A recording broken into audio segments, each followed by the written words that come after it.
ಲೋಕಸಭೆ ಸ್ಪರ್ಧೆ ಆಸಕ್ತಿ ಕಳೆದುಕೊಂಡ್ರ V Somanna high command ಭೇಟಿ ವೇಳೆ ನಿರಾಸಕ್ತಿ ವ್ಯಕ್ತಪಡಿಸಿದ್ರ ಹಲವು ಪ್ರಶ್ನೆ ಹುಟ್ಟುಹಾಕಿದೆ ಸೋಮಣ್ಣ ಅವರ ಈ ನಡೆ. ದೆಹಲಿಯಲ್ಲಿ ಅಮಿತ್ ಶಾ ನಡ್ಡಾ ಭೇಟಿ ಮಾಡಿದ್ದಾರೆ. ಸೋಮಣ್ಣ ರಾಜ್ಯಸಭೆಗೆ ಆಯ್ಕೆ ಮಾಡುವಂತೆ ಮನವಿ ಮಾಡಿಕೊಂಡಿದ್ದಾರೆ. ವರಿಷ್ಠರ ಭೇಟಿ ಬಳಿಕ ಸ್ವತಃ ಸತ್ಯ ಹೊರಹಾಕಿದ್ದಾರೆ. ಈಗ ಮತ್ತೊಂದು ಸುದ್ದಿ ಬರ್ತಾ ಇದೆ. ಇಂದಿನ ಮಸೀದಿಗಳೆಲ್ಲ ದೇವಾಲಯಗಳೇ ಆಗಿದ್ದವು, ಅದನ್ನ ಕಿತ್ತು ಹಾಕೋ ತನಕ ಹಿಂದೂ ಸಮಾಜ ಕುಳಿತುಕೊಳ್ಳಲ್ಲ. ಮತ್ತೆ ಬೆಂಕಿ ಉಗುಳಿದ ಸಂಸದ ಅನಂತಕುಮಾರ್ ಹೆಗಡೆ.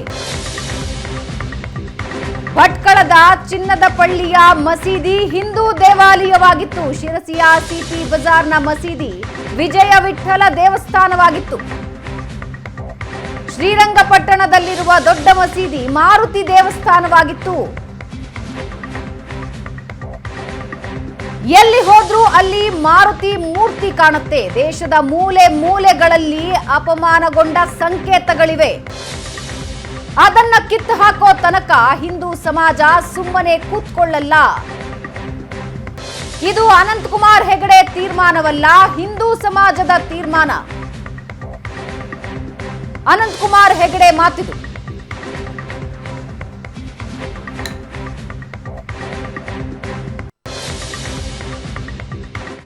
ಅದ್ರ ಜೊತೆ ಭಟ್ಕಳದ ಚಿನ್ನದ ಪಳ್ಳಿನೂ ಇದೆ.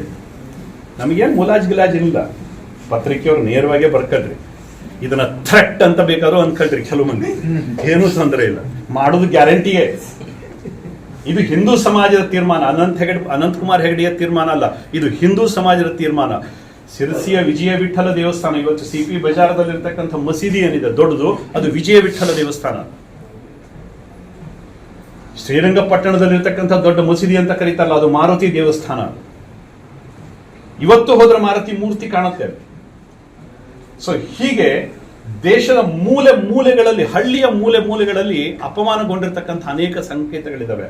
ಅದನ್ನು ಕಿತ್ತು ಹಾಕೋ ತನಕ ಈ ಹಿಂದೂ ಸಮಾಜ ಮತ್ತೆ ವಾಪಸ್ ಕೂತ್ಕೊಳ್ಳೋದಿಲ್ಲ.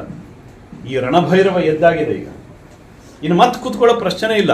ಇದಕ್ಕೆ ಸೇಡು ಸೇಡು ಸೇಡು, 1000 ವರ್ಷಗಳ ಸೇಡನ್ನು ತೀರಿಸ್ಕೊಳ್ಳದೆ ಇದ್ರೆ ಇದು ಹಿಂದೂ ರಕ್ತ ಅಲ್ಲ ಅನ್ನುವಂಥದ್ದನ್ನು ಸ್ಪಷ್ಟವಾಗಿ ಹಿಂದೂ ಸಮಾಜ ಹೇಳಿದೆ. ಋಣ ಇಟ್ಟುಕೊಂಡ ಸಮಾಜ ಅಲ್ಲ ಕಣ್ರಿ ನಮ್ದು, ಋಣ ಇಟ್ಕೊಂಡಿರೋ ಸಮಾಜ ಅಲ್ಲೇ ಅಲ್ಲ. ನಮಗೇನು ಮುಲಾಜ್ ಗಿಲಾಜ್ ಇಲ್ಲ. ಪತ್ರಿಕೆಯವ್ರು ನೇರವಾಗೇ ಬರ್ಕಳ್ರಿ. ಇದನ್ನ ಥ್ರೆಟ್ ಅಂತ ಬೇಕಾದ್ರೂ ಅನ್ಕೊಳ್ರಿ ಕೆಲವು ಮಂದಿ, ಏನೂ ತೊಂದರೆ ಇಲ್ಲ, ಮಾಡೋದು ಗ್ಯಾರಂಟಿಯೇ. ಇದು ಹಿಂದೂ ಸಮಾಜದ ತೀರ್ಮಾನ, ಅನಂತಕುಮಾರ್ ಹೆಗಡೆಯ ತೀರ್ಮಾನ ಅಲ್ಲ, ಇದು ಹಿಂದೂ ಸಮಾಜದ ತೀರ್ಮಾನ. ಶಿರಸಿಯ ವಿಜಯ ವಿಠ್ಠಲ ದೇವಸ್ಥಾನ, ಇವತ್ತು ಸಿಪಿ ಬಜಾರದಲ್ಲಿರ್ತಕ್ಕಂಥ ಮಸೀದಿ ಏನಿದೆ ದೊಡ್ಡದು, ಅದು ವಿಜಯ ವಿಠ್ಠಲ ದೇವಸ್ಥಾನ. ಶ್ರೀರಂಗಪಟ್ಟಣದಲ್ಲಿರ್ತಕ್ಕಂಥ ದೊಡ್ಡ ಮಸೀದಿ ಅಂತ ಕರೀತಾರಲ್ಲ, ಅದು ಮಾರುತಿ ದೇವಸ್ಥಾನ. ಇವತ್ತು ಹೋದ್ರೆ ಮಾರುತಿ ಮೂರ್ತಿ ಕಾಣುತ್ತೆ. ಸೊ ಹೀಗೆ ದೇಶದ ಮೂಲೆ ಮೂಲೆಗಳಲ್ಲಿ, ಹಳ್ಳಿಯ ಮೂಲೆ ಮೂಲೆಗಳಲ್ಲಿ ಅಪಮಾನಗೊಂಡಿರ್ತಕ್ಕಂಥ ಅನೇಕ ಸಂಕೇತಗಳಿದಾವೆ.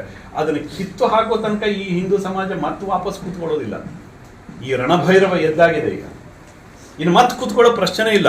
ಇದಕ್ಕೆ ಸೇಡು ಸೇಡು ಸೇಡು, 1000 ವರ್ಷಗಳ ಸೇಡನ್ನು ತೀರಿಸ್ಕೊಳ್ಳದೆ ಇದ್ರೆ ಇದು ಹಿಂದೂ ರಕ್ತ ಅಲ್ಲ ಅನ್ನುವಂಥದ್ದನ್ನು ಸ್ಪಷ್ಟವಾಗಿ ಹಿಂದೂ ಸಮಾಜ ಹೇಳಿದೆ. ಋಣ ಇಟ್ಟುಕೊಂಡ ಸಮಾಜ ಅಲ್ಲ ಕಣ್ರಿ ನಮ್ದು, ಋಣ ಇಟ್ಕೊಂಡಿರೋ ಸಮಾಜ ಅಲ್ಲೇ ಅಲ್ಲ. ಋಣವನ್ನು ತೀರಿಸ್ತೀವಿ. 1000 ವರ್ಷಗಳ ಋಣ ಇದೆ ಕಣ್ರಿ ನಮ್ಗೆ. ಅದನ್ನು ತೀರಿಸದೆ ನಾವು ಸುಮ್ಮನೆ ಕೂತ್ಕೊಂಡ್ರೆ ಇದಕ್ಕೆ ಹಿಂದೂ ರಕ್ತ ಅಂತ ಕರೆಯುವುದೇನೇ ಇಲ್ಲ. ಇದು ಶುರುವಾಗಿದೆ. ರಾಮ ಜನ್ಮಭೂಮಿಯ ಜೊತೆಗೆ ಮೊದಲ ಪ್ರಾರಂಭ ಶುರುವಾಗಿದೆ. ಇಡೀ ಹಿಂದೂ ಸಮಾಜ ಎಷ್ಟು ಒಡೆದ್ರಿ, ಜಾತಿ ಹೆಸರಿನಲ್ಲಿ ಒಡೆದ್ರು, ಪ್ರಾದೇಶಿಕತೆ ಹೆಸರಿನಲ್ಲಿ ಒಡೆದ್ರು, ಭಾಷೆ ಹೆಸರಿನಲ್ಲಿ ಒಡೆದ್ರು, ಎಷ್ಟು ನಮ್ಮನ್ನು ಒಡೆಯೋ ಪ್ರಯತ್ನ ಏನೆಲ್ಲ ಮಾಡಿದ್ರು, ಇನ್ನೂ ಹೊಡಿತಾನೆ ಇದ್ದಾರೆ ಮುರುಕರಾಮಯ್ಯನ ಅಂತವ್ರು.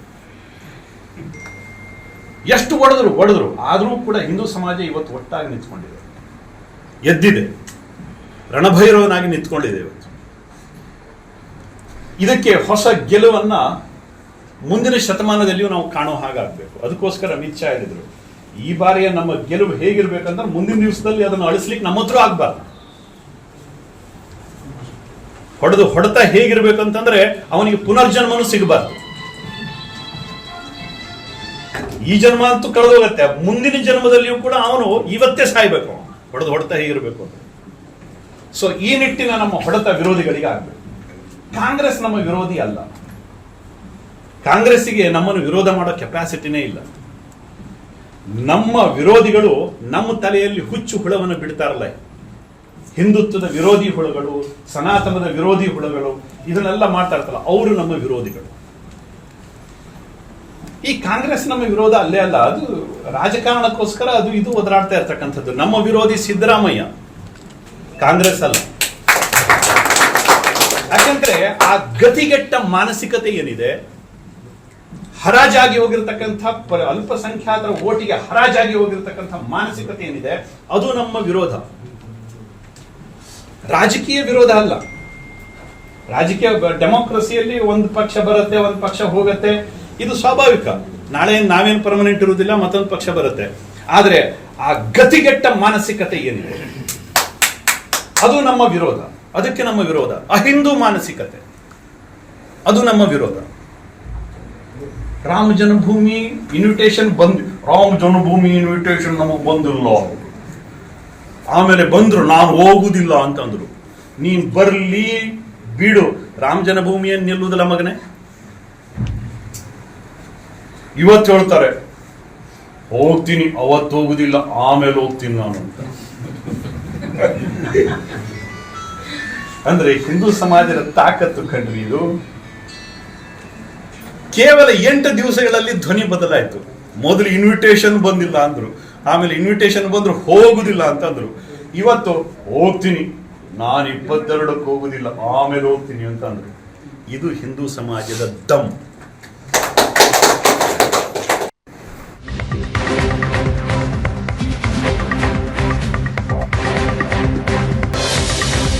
ಗಾಂಧಿ ಕುಟುಂಬಕ್ಕೆ ಗೋಪಾಷ್ಟಮಿ ಶಾಪ ಅಂತ ಅನಂತಕುಮಾರ್ ಹೆಗಡೆ ಹೇಳಿದ್ದಾರೆ. ಕುಮಟಾದಲ್ಲಿ ಗಾಂಧಿ ಕುಟುಂಬದ ಬಗ್ಗೆ ಕಿಡಿಕಾರಿದ್ದಾರೆ ಸಂಸದ. ಗೋಹತ್ಯಾ ನಿಷೇಧ ಹೋರಾಟದ ವಿಚಾರದಲ್ಲಿ ಅನಂತಕುಮಾರ್ ಹೆಗಡೆ ಕಿಡಿಕಾರಿದ್ದಾರೆ.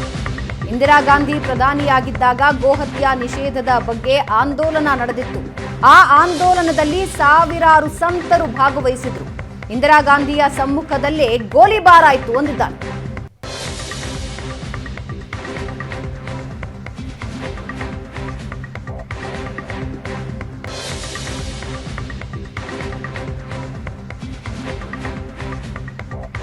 ಕಾಂಗ್ರೆಸ್ ವಿರುದ್ಧ ಹರಿಹಾಯ್ದಿದ್ದಾರೆ ಸಂಸದ ಅನಂತಕುಮಾರ್ ಹೆಗಡೆ.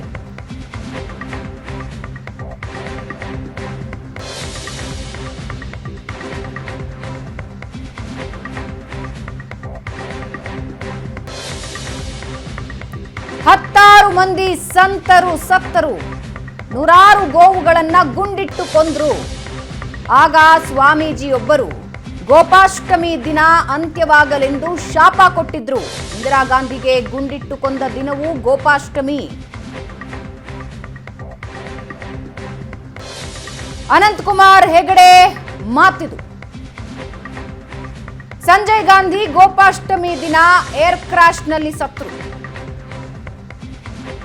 ರಾಜೀವ್ ಗಾಂಧಿ ಬಾಂಬ್ ಬ್ಲಾಸ್ಟ್ನಲ್ಲಿ ಸತ್ತಿದ್ದು ಗೋಪಾಷ್ಟಮಿ ದಿನ. ಸಂತರನ್ನ ಕೊಂದರೂ ನಾವು ಸಹಿಸಿಕೊಳ್ತೇವೆ, ಗೋವು ಕೊಂದರೆ ಸಹಿಸಲ್ಲ.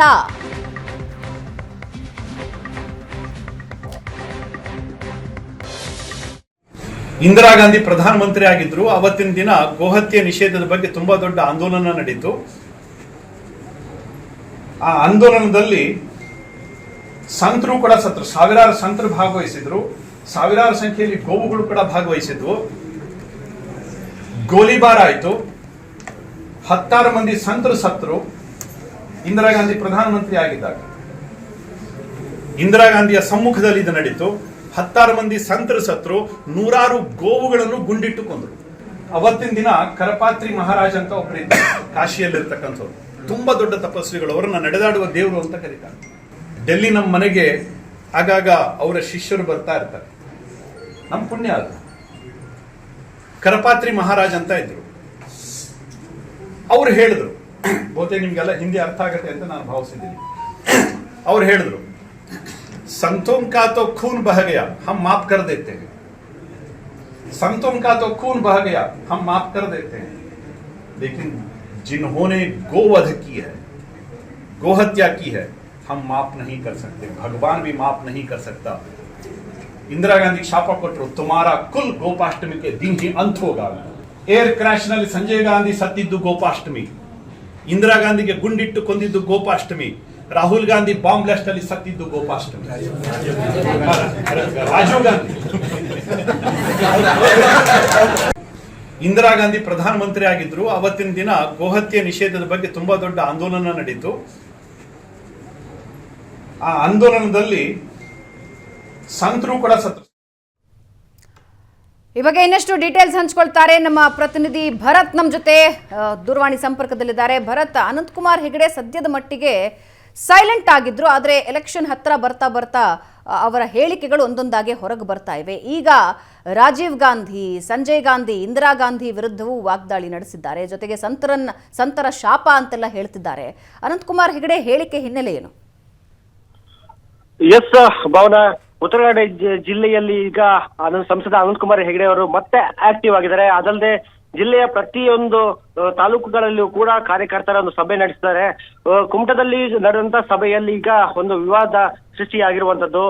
ಅನಂತಕುಮಾರ್ ಹೆಗಡೆ ಅವರು ಬಾಬರಿ ಮಸೀದಿ ಒಡೆದಂತೆ ಇತರೆ ಮಸೀದಿಗಳನ್ನು ಕೂಡ ಒಡೆದು ಹಾಕುವಂತಹ ಒಂದು ಸುಳಿವು ಕೂಡ ನೀಡಿರುವಂತದ್ದು. ಅಂದ್ರೆ ಭಟ್ಕಳದ ಚಿನ್ನದ ಪಳ್ಳಿಯ ಮಸೀದಿ ಏನಿದೆ, ಮತ್ತೆ ಶಿರ್ಸಿಯ ಸಿಪಿ ಬಜಾರ್ನಲ್ಲಿರುವಂತಹ ಮಸೀದಿ ಏನಿದೆ, ಅದು ಏನೋ ಹಿಂದೂಗಳ ದೇವಾಲಯವಾಗಿತ್ತು. ಸಿಪಿ ಬಜಾರ್ನಲ್ಲಿರುವ ಮಸೀದಿ ವಿಜಯ ವಿಠಲ ದೇವಸ್ಥಾನ ಆಗಿತ್ತು. ಅದಲ್ಲದೆ ಶ್ರೀರಂಗಪಟ್ಟಣದಲ್ಲಿರುವಂತಹ ದೊಡ್ಡ ಮಸೀದಿ ಇದೆ, ಅದು ಮಾರುತಿ ದೇವಸ್ಥಾನವಾಗಿತ್ತು. ಅಲ್ಲಿ ಇವತ್ತು ಕೂಡ ಮಾರುತಿ ದೇವರ ಮೂರ್ತಿ ಇದೆ.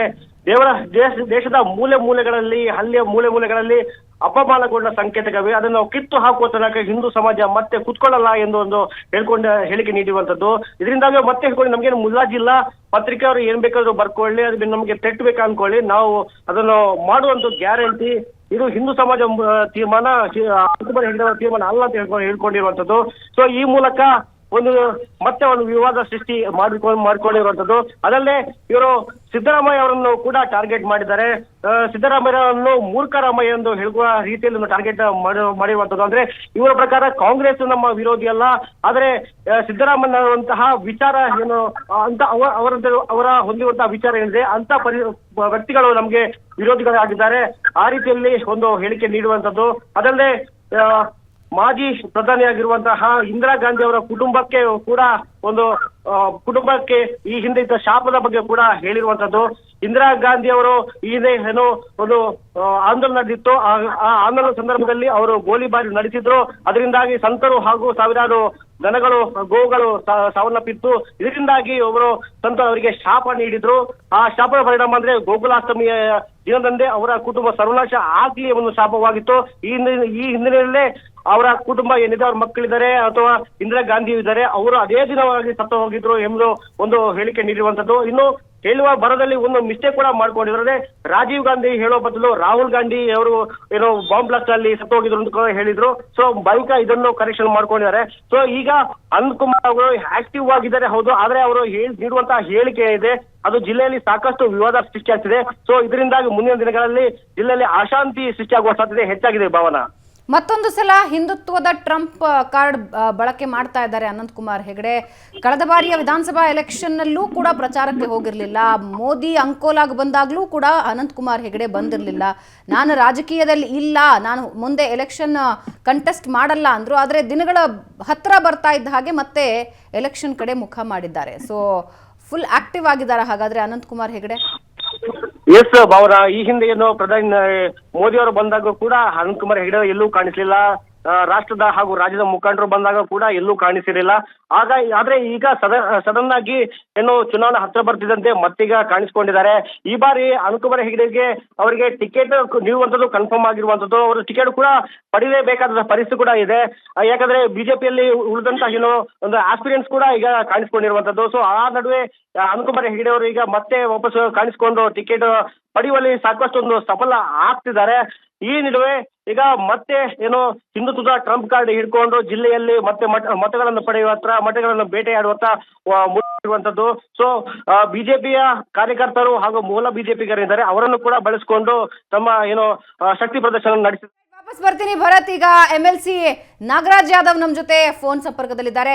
ನಾಗರಾಜ್ ಯಾದವ್ ಅವರೇ, ಅನಂತಕುಮಾರ್ ಹೆಗಡೆ ಅವರ ಹೇಳಿಕೆಗಳನ್ನು ನೀವು ಕೇಳಿಸ್ಕೊಂಡ್ರಿ. ಇಂದಿರಾ ಗಾಂಧಿ ಅವರ ಸಾವು ಮತ್ತು ರಾಜೀವ್ ಗಾಂಧಿ ಅವರ ಸಾವು, ಸಂಜಯ್ ಗಾಂಧಿ ಅವರ ಸಾವು ಗೋಪಾಷ್ಟಮಿಯ ದಿನ ಆಯಿತು, ಅದು ಸಂತರು ಕೊಟ್ಟಿರೋ ಶಾಪ ಅಂದಿದ್ದಾರೆ ಅನಂತಕುಮಾರ್ ಹೆಗಡೆ. ನೋಡಿ, ಅನಂತಕುಮಾರ್ ಹೆಗಡೆ ಅವ್ರ ಬಗ್ಗೆ ಯಾರಾದ್ರೂ ತಿಳ್ಕೊಂಡಿದ್ರೆ ನಾವು we should not even care for him. ಯಾಕಂದ್ರೆ ಅವ್ರು ಯಾವಾಗ್ಲೂ ಭಾವನಾತ್ಮಕ ವಿಚಾರಗಳ ನಂಬಿಕೆ ಇಟ್ಕೊಂಡು ಚುನಾವಣೆ ಮಾಡತಕ್ಕಂಥವ್ರು, ಸಂವಿಧಾನವನ್ನ ಬದಲಾವಣೆ ಮಾಡ್ಬೇಕಂತ ಹೇಳಿಕೆ ಕೊಡ್ತಕ್ಕಂಥವ್ರು, ಅವರ ಪಕ್ಷದಲ್ಲಿ ಅವರ ಮೂಲ ಗುಂಪಾಗಿರೋರು ಈಗ ಮತ್ತೆ ಮುನ್ನೆಲೆಗೆ ಬರ್ಲಿಕ್ಕೋಸ್ಕರ ಈಗ ಭಾವನಾತ್ಮಕ ಜನ ಕೆರಳಿಕೆ ಯೋಚನೆ ಮಾಡ್ತಕ್ಕಂಥದ್ದು, ಇಂದಿರಾ ಗಾಂಧಿ ಅವರ ಬಗ್ಗೆ, ರಾಜೀವ್ ಗಾಂಧಿ ಅವರ ಬಗ್ಗೆ, ಗಾಂಧಿ ಕುಟುಂಬದ ಬಗ್ಗೆ ಮಾತಾಡ್ತಕ್ಕಂಥದ್ದು ಇರ್ಬೋದು, ಅಥವಾ ಭಾವನಾತ್ಮಕ ವಿಚಾರಗಳು ಅಥವಾ ಮಸೀದಿಗಳ ಬಗ್ಗೆ, ದೇವಸ್ಥಾನದ ಬಗ್ಗೆ, ಗೋ ಹತ್ಯೆ ನಿಷೇಧ ಬಗ್ಗೆ ಇರೋ ಯಾವುದೇ ವಿಚಾರಗಳು ಬಂದಾಗ ಕೂಡ ಅದು ಕೇವಲ ಮತಗಳಿಕೆಗೋಸ್ಕರ. ಆದ್ರೆ ಒಂದ್ ತಿಳ್ಕೋಬೇಕು, ಕರ್ನಾಟಕದ ಜನ ಬಹಳ ಬುದ್ಧಿವಂತಿದ್ದಾರೆ, ಬಹಳ ಪಾಠಗಳನ್ನು ಕೂಡ ಕಲ್ತಿದ್ದಾರೆ. ಜನಗಳು ಎಲೆಕ್ಷನ್ ಅಲ್ಲಿ ಸೋಲ್ಸೋದು ಗೊತ್ತು, ಗೆಲ್ಸೋದು ಗೊತ್ತು. ಅಲ್ಲ, ಈ ಸರಿ ಹಿಂದೂ ಕರ್ನಾಟಕ ಸಮಾಜನ ಎಂದು ಸಿದ್ದರಾಮಯ್ಯ ಅವರು ಒಡೆದಾಳ್ತಿದ್ದಾರೆ ಅಂತಾರೆ ಅವರು. ಏನಂತಾರೆ? ಸಿದ್ದರಾಮಯ್ಯ ಅವರು ಡಿವೈಡ್ ಅಂಡ್ ರೂಲ್ ಮಾಡ್ತಿದ್ದಾರೆ ಅಂತ. ಸಿದ್ದರಾಮಯ್ಯ ಅವರು ಎಂದೂ ಕೂಡ ಡಿವೈಡ್ ಅಂಡ್ ರೂಲ್ ನಂಬಿಕೆ ಇಟ್ಕೊಂಡವರಲ್ಲ. ಅವ್ರು ಯಾವಾಗ್ಲೂ ಕೂಡ ಸಂವಿಧಾನದ ಆಶಯಗಳ ಅನುಗುಣವಾಗಿ ಸಮಾಜವನ್ನ ಸಮಾಜವನ್ನ ಕಟ್ಟಬೇಕಂತ ಆಲೋಚನೆ ಮಾಡಿರೋರು. ಈ ಇವರೆಲ್ಲ ಹಳದಿ ಕಣ್ಣಿಗೆ ಕಾಣೋದಲ್ಲ, ಏನು ಹೇಳಿ, ಎಲ್ಲವನ್ನು ಕೂಡ ಕಾಮಾಲೆ ಕಣ್ಣು, ಅದು ಹಂಗೆ ಕಾಣೋದು, ಏನ್ ಮಾಡಕ್ ಆಗೋದಿಲ್ಲ. ಸಿದ್ದರಾಮಯ್ಯನವರ ಬಗ್ಗೆ ಹೇಳಲಿಕ್ಕೆ ಮಾತಾಡ್ಲಿಕ್ಕೆ ಯಾವ ಯೋಗ್ಯತೆನೂ ಅರ್ಹತೆನೂ ಅನಂತಕುಮಾರ್ ಹೆಗಡೆ ಅವರು ಇಟ್ಕೊಂಡಿಲ್ಲ. ಅವರ ಟ್ರ್ಯಾಕ್ ರೆಕಾರ್ಡ್ ನ ನೋಡಿ ನೀವು. ನಾನು ಕೂಡ ಅದೇ ಬೆಳಗಾಂ ಬಾವಿಯಿಂದ ಬರ್ತೀನಿ, ಕಿತ್ತೂರು ಮತ್ತು ಖಾನಾಪುರ ಕೂಡ ಅವ್ರ ಕ್ಷೇತ್ರಕ್ಕೆ, ಪಾರ್ಲಿಮೆಂಟ್ ಕ್ಷೇತ್ರಕ್ಕೆ ಬರ್ತದೆ. ಒಂದೇ ಒಂದು ಅಭಿವೃದ್ಧಿ ಕೆಲಸ ಮಾಡಿದವರಲ್ಲ. ಯಾವಾಗ್ಲೂ ಕೂಡ ಹಿಂದೂ ಮುಸ್ಲಿಂನರಿಗೆ ಭಾವನಾತ್ಮಕ ವಿಚಾರಗಳು ಕೆಣಕ್ತಕ್ಕಂಥದ್ದು ಮಾಡತಕ್ಕಂಥದ್ದು ನಿಸ್ಸೀಮರಾಗಿರ್ತಾರೆ. ಇವರು ಅನಂತಕುಮಾರ್ ಕಡೆ ಹೋದ್ಮೇಲೆ ಅದೇ ರೀತಿ ಮಾತಾಡ್ತಕ್ಕಂಥವ್ರು ಯತ್ನಾಳ್ ಅವರು ಉಟ್ಕೊಂಡಿದ್ದಾರೆ. ಬಿಜೆಪಿಯಲ್ಲಿ ಯಾವತ್ತಾದ್ರೂ ಎಂದಾದ್ರೂ ಒಂದ್ ದಿವಸ ಆದ್ರೂ ರಿಪೋರ್ಟ್ ಕಾರ್ಡ್ ನ ಇಟ್ಟು ಎಲೆಕ್ಷನ್ ಗಳನ್ನ ಕಂಡಕ್ಟ್ ಮಾಡಿದಾರ? ಅವ್ರು ಮಾಡಿದ ಕೆಲಸದ ಆಧಾರದ ಮೇಲೆ ಎಲೆಕ್ಷನ್ ಮಾಡಿದಾರ ಅವ್ರು ಯಾವಂದಾದ್ರೂ? ಖಂಡಿತವಾಗ್ಲೂ ಇಲ್ವೇ ಇಲ್ವಲ್ಲ. ರೈಟ್. ಧನ್ಯವಾದ ನಾಗರಾಜ್ ಯಾದವ್ ಅವರೇ.